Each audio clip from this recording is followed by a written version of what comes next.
po mga kasama. Ang boundary po, yan, boundary po nito yan.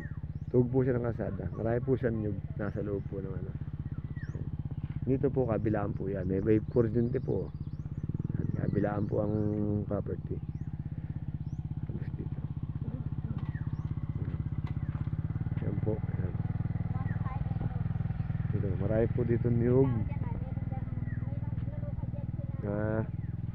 May niyog po dito, mangga.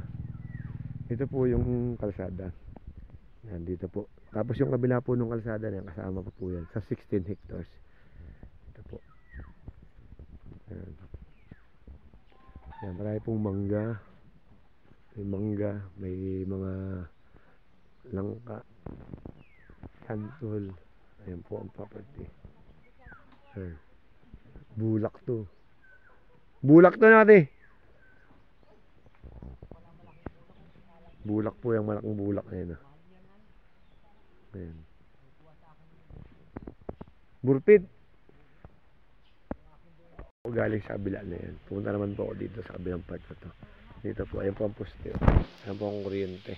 Ayan po ang poste. Ayan. Ito po. Kasama po itong kabilang ito. Ayan. Yung mga tanim to. Ayan. Marami po silang yung dito. Ayan. Ayan. Ganda po ng niyog takaran. Tuhog po siya ng kalsada mga kasama. Ayan o. Sa niyog o. Dami po. 16 hectares po ito. Ayan. Ayan po ang niyog nila. Ayan. Niyugan po yan o. Ayan. Ito po. Kasama to no? Kayuli. Kasama to kabila no? Ayan. Ayan po. Marami po silang niyog tanim. Siksik po sila sa niyog. Ayan. Ayan po yung niyugan. Ang ganda po ng pwesto. Ayan. Ayan.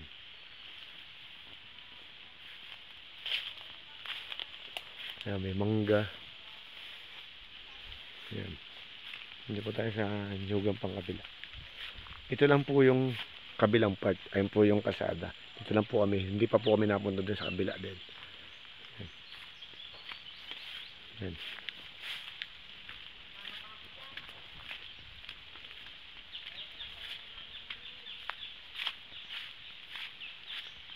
Ayan po yung gano. Ang dami. Mga doon po sa baba, nyug.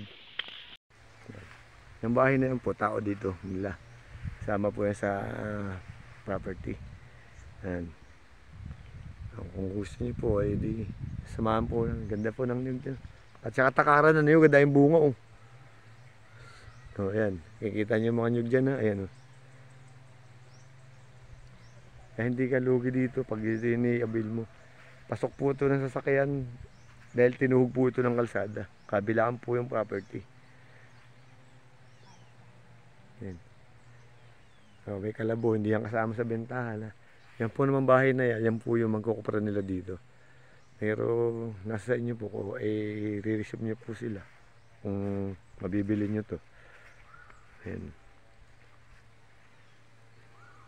Flat land, wala siyang bundok. Tapos dun sa kabilang side, sa kabilang parte, dun sa kabilang kalsada, malapit po sa ilog, yung pwede daw po doon magpispan. Ayan. Wag ka mga ngagat. Ayan. Bondering to. Ayan. Yung 16, pag ganun. Pag ganun. Saka po pag ganun. Ito po daw yung may malapit sa ilog dito, no? Na pwede ka maglagay ng baboy. Ayan. May bahay po dito. Yan po yung mga nangangalaga. Ayan. Ayan po. Ayan po may kuryente, may bahay. Tapos po dun sa dulo nito, yun po ay mga pispanan. Bahayan po yung dulo doon. Bahayan po yun. May dyan po, pwede po kayo mamili dito ng mga limango, alimasag, hipon. Dito po sa part dito, kasi andyan sa dulo lang ng ilog dyan, yung mga pispan. Ayan po. Dito lang po sa baba dito, ilog daw po yan. Na pwede magpispan.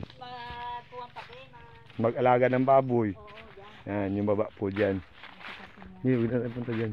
Marami rin po yung niyog dyan. Sa dulo pa po ng mga niyugan na yan, yung boundary ng property. Hanggang dun sa dulo. Yung ilog po dun, ang boundary, pili ka po mag-alaga doon ng baboy dito sa part dyan. Tapos magpispan.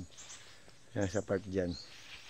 Ang tabi nito yun naman yata kina Ate Alisa. May mga kawayan po. Dami rin po niyog daga. Hindi po lugi. Sa may ilog, ano? Okay na to. Tara. Ayan, ito po sa gitna ng kalsada. Ayan, marami po silang niyog. Ayan, may bahay po doon yan. May magandang bahay po doon. Ayan. Ayan po ang kuryente. May kuryente po. Ayan. Sakita nyo naman ang niyog. Gaganda. May bahay po doon sementado. Ayan. Pwede nyo po yung gawing tirahan pag nabili nyo to. Ayan.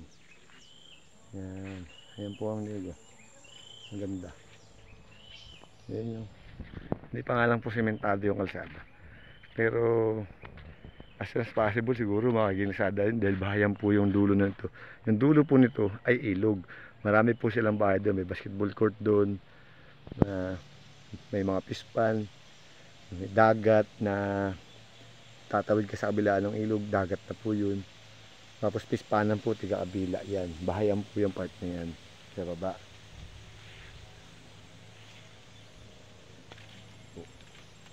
Ang dami naman po niyog nito. May langka, may santol, ayun po yung santol, may mangga, kawayan, saging, may malaking bulak po na puno.